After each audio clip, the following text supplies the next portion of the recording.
नमस्कार, मैं हूं विजय विद्रोही। राजस्थान में कहावत है, जिसकी खाओ बाजरी उसकी लगाओ हाजरी। तो कोरोना में भी यही हो रहा है। जो प्रधानमंत्री मोदी के समर्थक हैं वो कह रहे हैं कि मोदी जी ने शानदार काम कर दिया, कोरोना को काबू में ले आए हैं। जो मोदी के आलोचक हैं वो कह रहे हैं कि सारा कबाड़ा कर दिया, थाली और ताली तक ही चीजें सीमित रही और कोरोना बेकाबू होता जा रहा है। राजस्थान में एक और कहावत है, भैंस मांगे काकड़ा सरकार मांगे आंकड़ा। तो आंकड़ों को लेकर भी अपने अपने दावे, अपने अपने प्रति दावे किए जा रहे हैं।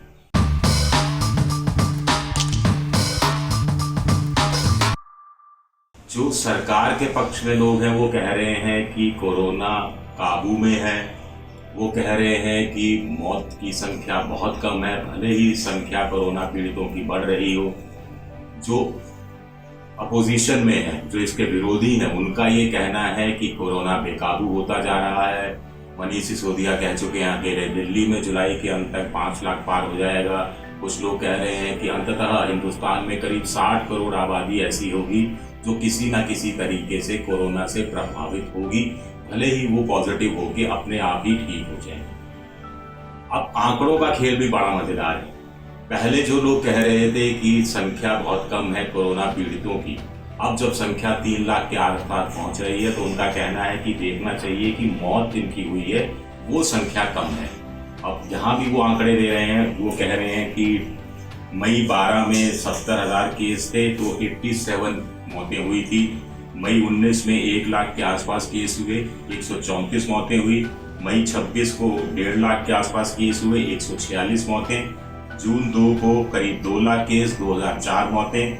जून 9 को करीब 2,66,000 केस, 271 मौतें। और जून 12 को करीब 3 लाख केस और 396 मौतें।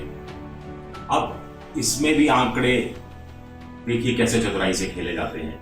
जो विरोधी है वो कह रहे हैं कि कोरोना पीड़ितों की संख्या भी बढ़ रही है और मौत की संख्या भी बढ़ रही है, लेकिन दूसरी तरफ जो सरकार के पक्ष के लोग हैं वो कहते हैं कि मई में जब 87 मौतें थी तो फैटेलिटी रेट यानी मौत की दर जो 3.24 थी, जो उसके बाद घट के 3.13 रह गई, फिर 2.80 रह गई और अब ये 2.86 है, जो दुनिया में सबसे कम है। या बहुत कम लोग हैं, कम देश हैं जिनकी इससे कम है।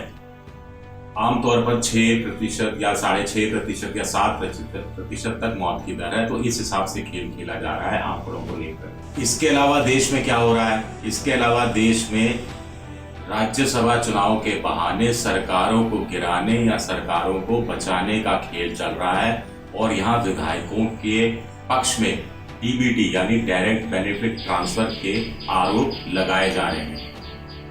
चलिए किसी का तो भला हो इस कोरोना काल में जब हर कोई बेरोजगार बैठा है, लेकिन बड़ी बात यह है कि तय तो ये हुआ था कि जो गरीब आदमी है उसकी जेब में पैसा डाला जाएगा, उसके बैंक में डायरेक्ट बेनिफिट ट्रांसफर किया जाएगा ताकि वो सामान खरीदे, मांग बढ़े और मांग बढ़े तो सप्लाई भी बढ़ेगी, सप्लाई भी बढ़ेगी तो प्रोडक्शन भी बढ़ेगा, प्रोडक्शन भी बढ़ेगा तो रोजगार भी ज़्यादा बढ़ेगा और इससे सारी चीज़ें पटरी पर आ जाएंगी। लेकिन ऐसा कुछ होता अभी तक नहीं दिख रहा है।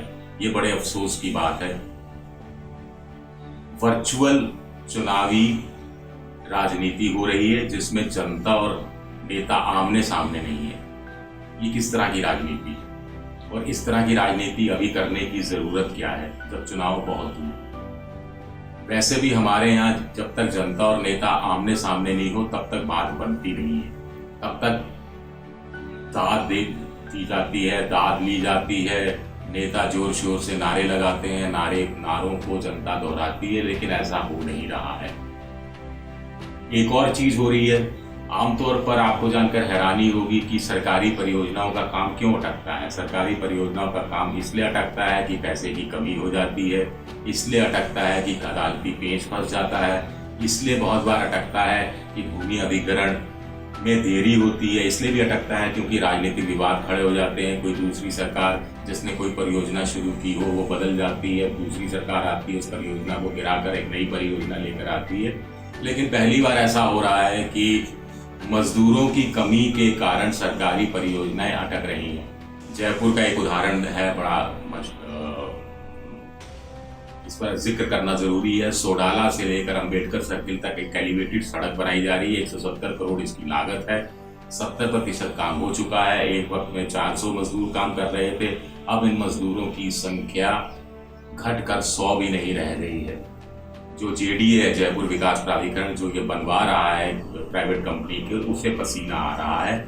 मजदूर चले गए, अब मजदूरों को लालच दिया जा रहा है। मजदूरों के लिए कहा जा रहा है कि भाई आप वापस आ जाओ, काम के घंटे हम घटा देंगे, लंच 1 घंटे की जगह 2 घंटे 2.5 घंटे का ले लेना।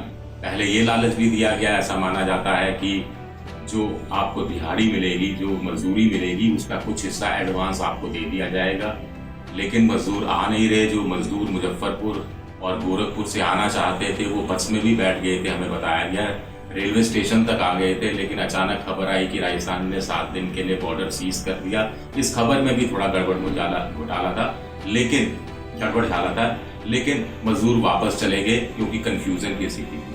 पूरे देश में इसी तरह कोरोना को लेकर कंफ्यूजन की स्थिति बनी हुई है, लेकिन नेता मौज कर रहे हैं। राजनीति अपने चरम पर है।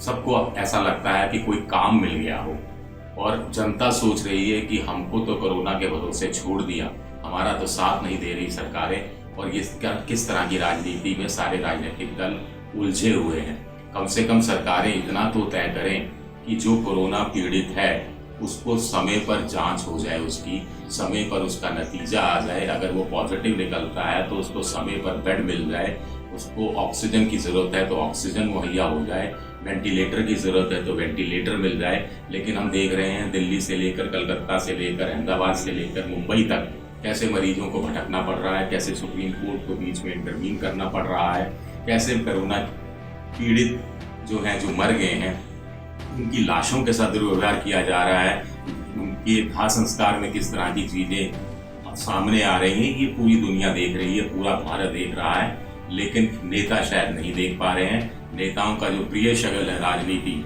वो करने का उनको एक बार फिर मौका मिल गया है, एक बहाना मिल गया है। राजस्थान के राज्यसभा चुनाव की बात करें तो अशोक गहलोत तो कह रहे हैं कि 25-25 करोड़ रुपए विधायकों को दिए जा रहे हैं, 10-10 करोड़ का एडवांस चेक दिया जा रहा है। इस 10-10 करोड़ से तो वेंटिलेटर नहीं आ सकते थे, पीपीई किट आ सकते थे, अगर इस आरोप में सच्चाई है। लेकिन सवाल उठता है कि कोरोना काल में इस तरह की खबरें आनी ही क्यों चाहिए। केंद्र हो या राज्य हो, सबको मिलकर सामूहिक रूप से इस लड़ाई के खिलाफ लड़ना है, और एकमात्र यही एक लड़ाई है जिसे लड़ना है। बाकी किसी मोर्चे पर फिलहाल नहीं लड़ना है।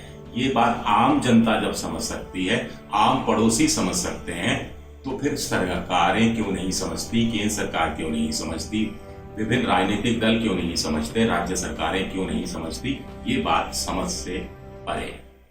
एबीपी न्यूज आपको रखे आगे।